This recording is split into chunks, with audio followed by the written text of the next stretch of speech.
हर हर महादेव शिव भक्तों, कैसे हैं आप सब। आशा करती हूँ आप सभी कुशल मंगल होंगे।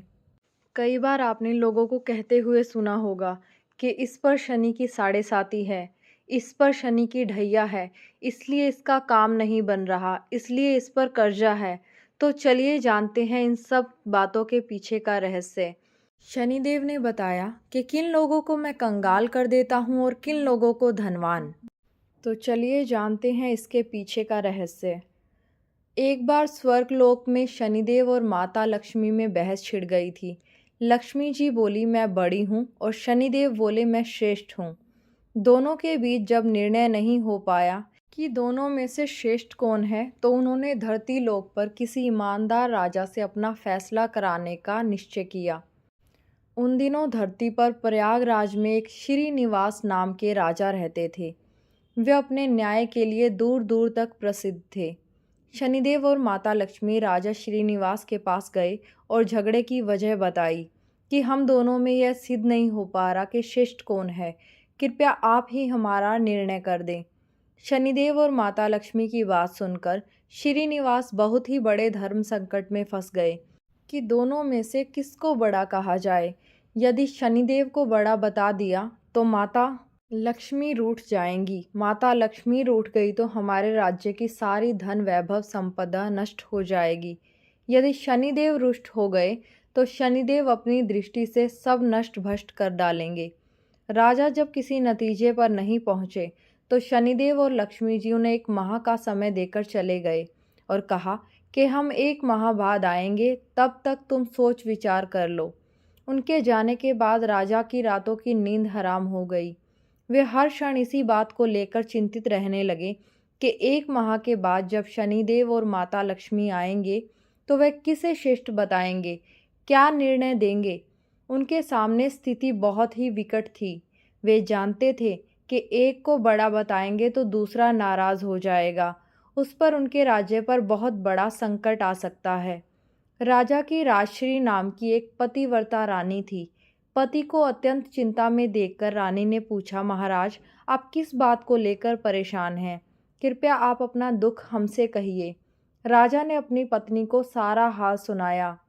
रानी ने राजा को एक सुझाव दिया कि देखिए, आप अपने मुख से किसी को भी छोटा या बड़ा मत बताइए। अपनी अपनी जगह पर दोनों ही श्रेष्ठ हैं। उनके बड़े छोटे का फैसला आप उन्हीं पर छोड़ दीजिए। राजा की पत्नी ने कहा, महाराज आप एक काम करिए, एक सोने का और एक चांदी का सिंहासन बनवाएं। दोनों का आसन अपने सिंहासन के दाईं और बाईं ओर रखवा दीजिए। सोने का सिंहासन आप अपने सिंहासन से दाईं ओर लगवाएं और चांदी का सिंहासन बाईं ओर लगवाएं। एक माह बाद जब शनिदेव और माता लक्ष्मी आएंगे तो लक्ष्मी जी आपके दाईं ओर का आसन ग्रहण करेंगी, क्योंकि वह माता स्वरूप हैं, और शनिदेव आपकी बाईं ओर वाले आसन पर बैठ जाएंगे। जब वे पूछें तो आप उनको किसी भी प्रश्न का उत्तर मत दीजिएगा। जब वे बहुत पूछें तो उनसे कह दीजिएगा कि आप लोगों ने आपकी श्रेष्ठता का फैसला स्वयं ही कर दिया, मैं क्या जवाब दूं। रानी राजश्री की बात राजा को सही लगी। इधर एक महीने के बाद जब लक्ष्मी जी और शनिदेव राजा के दरबार में पधारे तो वही हुआ जैसा रानी ने बताया था। माता लक्ष्मी सोने के सिंहासन पर विराजमान हो गई और शनिदेव चांदी के सिंहासन पर। जब उन्होंने अपनी श्रेष्ठ होने को लेकर राजा से निर्णय मांगा तो राजा ने कहा कि आप दोनों ने स्वयं ही अपने बड़े छोटे होने का फैसला कर लिया है, इसमें मैं क्या कह सकता हूँ। यह सुनकर भगवान शनिदेव क्रोधित होकर चले गए। माता लक्ष्मी ने राजा से कहा कि पुत्र, शनिदेव तुमसे रुष्ट हो गए हैं और उनके प्रकोप के कारण तुम पर बहुत बड़ा संकट आने वाला है, परंतु तुम चिंता ना करो, मैं तुम्हारे साथ हूँ। शनिदेव ने राजा पर ऐसा प्रकोप बरसाया कि उसके राज्य में भयंकर अकाल पड़ गया। लोग भूख से मरने लगे। नर नारी जीव जंतु सब उनके राज्य को छोड़कर दूसरे राज्य में चले गए। राजा से अपने राज्य की ऐसी दशा नहीं देखी गई। 1 वर्ष के बाद उन्होंने अपने राज्य को छोड़ने का फैसला किया। अब वे अपनी पत्नी राजश्री को साथ लेकर राजमहल से निकल पड़े। एक पोटली में उन्होंने हीरे जवाहरात तथा कुछ जेवर आभूषण बांध लिए। सोचा जहाँ रहेंगे वहाँ विपत्ति में यह बहुत काम आएंगे। और इन्हें बेचकर हम अपना गुजारा चलाएंगे। राजा रानी घर से निकले ही थे कि अचानक से आंधी तूफान आ गया। चारों तरफ अंधकार छा गया। वे उस अंधेरे के कारण रास्ता भटक गए। समझ में नहीं आ रहा था कि कहाँ जाएं। तभी माता लक्ष्मी एक छोटी सी कन्या का रूप धारण करके आती हैं और लालटेन की सहायता से उन्हें एक नदी के किनारे पहुंचा देती हैं। नदी पर छोड़कर माता लक्ष्मी वहां से चली गई। अब उनके आगे समस्या यह थी कि नदी को पार कैसे किया जाए। उसी समय शनिदेव एक नाविक का रूप धारण करके नाव लेकर उसी किनारे पर जा पहुंचे जहां राजा रानी खड़े थे। राजा ने नाविक से नदी के उस पार जाने का आग्रह किया। नाविक ने कहा कि देखो भाई, हम तुम्हें उस पार पहुंचा देंगे, परंतु हमारी नाव बहुत कमज़ोर है। इस नाव में एक बार में एक ही व्यक्ति बैठ सकता है। राजा ने कहा, चलो एक एक करके ही उतार दो। अब पहले तो नाविक रानी को उस पार पहुंचाया, फिर राजा को ले गया। तीसरी बार में उस नाविक ने राजा की धन की पोटली रखी, लेकिन वह नाविक तो स्वयं शनिदेव थे, इसलिए वे धन की पोटली लेकर नदी के बीचों बीच से ही गायब हो गए। अब तो उनके पास जो धन था वह भी नहीं रह पाया। भोजन का संकट खड़ा हो गया। भगवान की इच्छा समझकर वे वहां से आगे को चले गए। चलते चलते वे एक गांव में पहुंच गए। उस गांव के लोग जंगल से लकड़ी काटकर उन्हें बेचते थे। राजा भी अपनी रानी के साथ उसी गांव में रहने लगे तथा लकड़ी बेचकर अपना गुजारा करने लगे। लक्ष्मी जी की कृपा से उन्हें जंगल में चंदन का बाग मिल गया। राजा ने चंदन की लकड़ियों को बेचकर काफ़ी पैसा कमा लिया। अब तो उसका जीवन बड़े ही सुखपूर्वक बीतने लगा। राजा और रानी को सुख चैन से जीते देखकर शनिदेव ने एक और नई चाल चली। एक सौदागर था जो उस गांव से चंदन की लकड़ी भरकर दूसरे राज्य में ले जाया करता था। आज उसका जहाज उस नदी के किनारे पर ही फंस गया था। उसने जहाज को चलाने का बहुत प्रयास किया, पर जहाज टस से मस नहीं हुआ। सौदागर की समझ में नहीं आ रहा था कि वह क्या करे। तभी शनिदेव एक ब्राह्मण का रूप धारण करके उस सौदागर के पास आए और बोले, हे सौदागर, तेरे जहाज को नहीं चलाया जा सकता, लेकिन एक उपाय है। यदि कोई पतिव्रता स्त्री तेरे जहाज में हाथ लगा दे तो तेरा जहाज चलने लगेगा। सौदागर ने वैसा ही किया। पूरे गांव की स्त्रियों को बुलाया। सबने जहाज को छुआ, पर जहाज फिर भी नहीं चला। किसी ने बताया कि गांव में अभी एक स्त्री बाकी रह गई है जो यहाँ नहीं आ पाई। सौदागर स्वयं चलकर उसका घर गया। वह स्त्री कोई और नहीं, रानी राजश्री थी। सौदागर ने जब रानी के पास निमंत्रण भेजा तो रानी ने वहां जाने से इनकार कर दिया और कहा कि इस समय मेरे पति जंगल में लकड़ी काटने गए हैं, मैं तुम्हारे जहाज के पास नहीं जा सकती। सौदागर के आदमी ने वापस जाकर उनको सारी बात बताई। सौदागर समझ गया कि यही औरत पतिव्रता है और यहीं उसके जहाज को निकाल सकती है। वह शाम को फिर उसके घर गया। उस समय राजा घर पर ही था और इसलिए रानी ने निमंत्रण स्वीकार कर लिया। जब राजा ने रानी से कहा कि वे जहाज को छू दे जिससे कि वह जहाज निकल सके, तो रानी ने अपने पति के कहने पर जहाज को छू दिया और जहाज हिलने लगा। यह देखकर सौदागर के मन में पाप जागा कि क्यों ना मैं इसको अपने साथ ले चलूं। यह स्त्री बहुत सुंदर है। यदि कहीं जहाज फिर फंस गया तो इसे छूने को बोल दूंगा और नाव निकल जाएगी। यह सोचते ही उसने रानी राजश्री को अपने साथ खींच लिया और जहाज लेकर चला गया। श्रीनिवास चिल्लाता रह गया, परंतु उस समय तक जहाज काफ़ी दूर जा चुका था। रानी अत्यंत रूपवती थी। उसे देखकर सौदागर के मन में पाप आ गया। वह उसे अपनी पत्नी बनाने की इच्छा रखने लगा।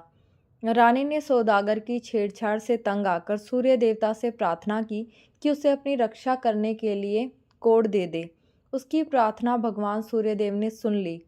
उसी समय रानी के शरीर में कोड़ फूट गया और वह एकदम कुरूप हो गई। उसके कुरूप शरीर को देखकर सौदागर उसके पास नहीं जाता था, पर रानी को हमेशा अपने साथ रखता था। इधर राजा रोते रोते नदी किनारे से चल पड़े। वे इस उम्मीद में थे कि यदि जहाज उस तरफ से गुजरेगा तो वह अपनी पत्नी को छुड़वा लेंगे। आखिर उसे जहाज का कहीं पता नहीं चला तो वह नदी किनारे आश्रम में साधुओं के साथ रहने लगा। अब तो राजा वहाँ पर साधुओं की सेवा करता था, उनकी गाय को चराता था और गायों के गोबर से उपले बनाता था। वह उपले लक्ष्मी जी की कृपा से सोने के बन जाते थे। इस प्रकार कुछ ही दिनों में उसके पास ढेर सारे सोने की ईंटें हो गई। एक दिन जो सौदागर राजा की पत्नी को ले गया था, उसका जहाज उसी नदी पर आया। राजा ने सौदागर को पहचान लिया। उसने सौदागर को ईंट दिखाकर कहा, यदि सौदागर उसे साथ ले चले तो वह सोने की ईंट सौदागर को दे देगा। सौदागर ने राजा को पहचान तो लिया था, परंतु सोने की ईंटों के लालच में उसे अपने पास बैठा लिया। ईंटों को भी जहाज में भरवा लिया। जब जहाज चल पड़ा तो सौदागर ने राजा को नदी में फेंक दिया। राजा की चीख पुकार रानी ने सुन ली और उसने तुरंत ही एक तकिया जल में फेंक दिया। उस तकिए के सहारे से राजा एक पुल पर पहुंच गए। राजा को वहां के लोगों ने निकाल लिया। उन लोगों ने राजा से पूछा कि आप कौन हैं और कहां से आए हैं। राजा ने कहा कि वे एक अत्यंत ही दुखी आदमी हैं, जिसका सब कुछ लुट चुका है, उसके पास कुछ नहीं बचा। वहाँ के लोगों ने उसे पकड़कर राजा के पास ले गए। श्रीनिवास ने राजा से नौकरी मांगी। राजा ने श्रीनिवास को अपने यहाँ बगीचे में माली का काम दे दिया। उस राजा की एक पुत्री थी। उसके लिए नित्य फूलों का सुंदर गजरा एक मालिन लाती थी। एक दिन राजकुमारी ने मालिन से पूछा कि आजकल गजरे कौन बनाता है। मालिन ने राजकुमारी को बताया कि एक नया नौकर आया है जो बहुत ही सुंदर गजरे बनाता है। राजकुमारी ने उस नौकर को देखने की इच्छा जताई। जब उसने राजा को देखा तो वह उस पर मोहित हो गई और श्रीनिवास से ही विवाह करने की जिद ठान ली। राजा ने बहुत मना किया, परंतु जब राजकुमारी नहीं मानी तो उन्होंने लाचार होकर दोनों का ब्याह कर दिया और उन्हें जंगल में एक मकान दे दिया। धीरे धीरे समय बीतता चला गया। राजा श्रीनिवास ने राजकुमारी से कहा, ऐसे बेकार बैठे रहकर मेरा मन नहीं लगता। तुम अपने पिता से कहो कि मुझे जहाज़ों की चुंगी का ठेका दे दें। राजकुमारी ने अपने पिता के पास यह प्रस्ताव भेजा तो राजा ने कहा, ठीक है। अब तो श्रीनिवास अपने आने वाले जहाज़ों से चुंगी लेता था। इसी प्रकार जब 7 वर्ष बीत गए, शनिदेव का प्रभाव खत्म होने को आया। एक दिन सौदागर का जहाज वहीं से गुजरा तो श्रीनिवास ने उस जहाज को रोककर उसे आगे जाने से रोक दिया। सौदागर को यह देखकर बड़ा ही क्रोध आया। वे तुरंत शिकायत लेकर राजा के पास पहुंचे। राजा ने जब श्रीनिवास से पूछा कि वह सौदागर के जहाज को क्यों नहीं जाने दे रहा, तो श्रीनिवास ने बताया कि महाराज, इस सौदागर के पास मेरे सोने की ईंट है, यह मेरे सोने की ईंट नहीं दे रहा। राजा ने कहा, तुम्हारे पास क्या प्रमाण है कि इसके पास जो ईंट है वह तुम्हारी है? तो श्रीनिवास ने कहा, महाराज, आप इसे दरबार में सब लोगों के सामने बुलाइए। वह ईंट एक तरफ से जुड़ी हुई है। यदि सौदागर ईंट खोल देता है तो यह सारी ईंट उसकी हैं। यदि ईंट नहीं खोल पाता है तो उन ईंटों को मैं खोलकर दिखाऊंगा। वह ईंटों को दरबार में लाया और सौदागर से कहा कि यदि यह तुम्हारी सोने की ईंटें हैं तो तुम इन्हें खोल कर दिखाओ। यदि तुम नहीं खोल पाते हो तो वह ईंट तुमसे ले ली जाएंगी। सौदागर शाम तक ईंटों को खोलने का प्रयास करता रहा, परंतु उससे एक भी ईंट नहीं खुल पाई। अंत में जब शाम हो गई तो राजा के दामाद श्रीनिवास की बारी आई। उन्होंने चंद मिनटों में ही उन ईंटों को खोल दिया। तब राजा ने पूछा कि वह कौन है, तो श्रीनिवास ने पूरी कहानी बताई और बताया कि मेरी पत्नी राजश्री को इस सौदागर ने छीन लिया है। कृपया मुझे मेरी रानी दिलवा दीजिए। राजा ने सौदागर से कहकर तुरंत रानी राजश्री को पालकी में बुलवाया और सौदागर को पकड़कर कड़ी सजा दी। रानी राजश्री ने पुनः सूर्य देवता से प्रार्थना की कि वे मेरे रूप को फिर से पहले वाला कर दें। भगवान सूर्य देवता की कृपा से रानी फिर से सुंदर हो गई। राजा ने आदरपूर्वक श्रीनिवास को खूब सारा धन देकर विदा किया। साथ में राजश्री को भी उसने अपनी बेटी मान लिया और खूब धन दौलत देकर राजा को प्रेम पूर्वक अपनी बेटी सहित विदा किया। राजा पुनः अपने राज्य में लौट आया और फिर राज सिंहासन पर सवार हो गया। एक दिन शनिदेव ने प्रकट होकर राजनिवास से कहा, हे राजन, हम दोनों की स्पर्धा तो एक बहाना था। हम आपके सत्य की परीक्षा ले रहे थे। अब मैं तुम्हें बता रहा हूँ कि कौन से लोग नाश को प्राप्त नहीं होते हैं। विपत्ति में भी जो अपने धर्म और सत्य को ना त्यागे, उसका कभी नाश नहीं होता, अपितु देवतागण भी उनकी सहायता करते हैं। गरीबी आने पर भी जो अन्याय का मार्ग ना चुने, पाप का धन ना खाए, वे देवताओं का सदा कृपा पात्र रहता है। मैं उनका कभी बुरा नहीं करता, अपितु उस पर लक्ष्मी जी की कृपा सदैव बनी रहती है। धन संपदा पाकर भी जो अभिमान न करे, जो किसी को अपमानित ना करे, मैं कभी उसका बुरा नहीं करता, अपितु उसकी सहायता ही करता हूँ। मेरी कृपा से लोग पल भर में धनवान बन जाते हैं और मेरी प्रकोप से पल भर में कंगाल हो जाते हैं। हे राजन, जाओ, मेरे वरदान से तुम्हारा राज्य फिर से संपन्न हो जाएगा, धन दौलत से संपन्न हो जाएगा, तुम्हारी प्रजा खुशहाल हो जाएगी और कभी दुख दरिद्रता तुम पर नहीं आएगी। राजा को वरदान देकर शनिदेव और माता लक्ष्मी वहाँ से चले गए। जय माता लक्ष्मी, जय शनिदेव महाराज। अगर वीडियो पसंद आई हो तो लाइक करें और हमारे चैनल को सब्सक्राइब करें। धन्यवाद।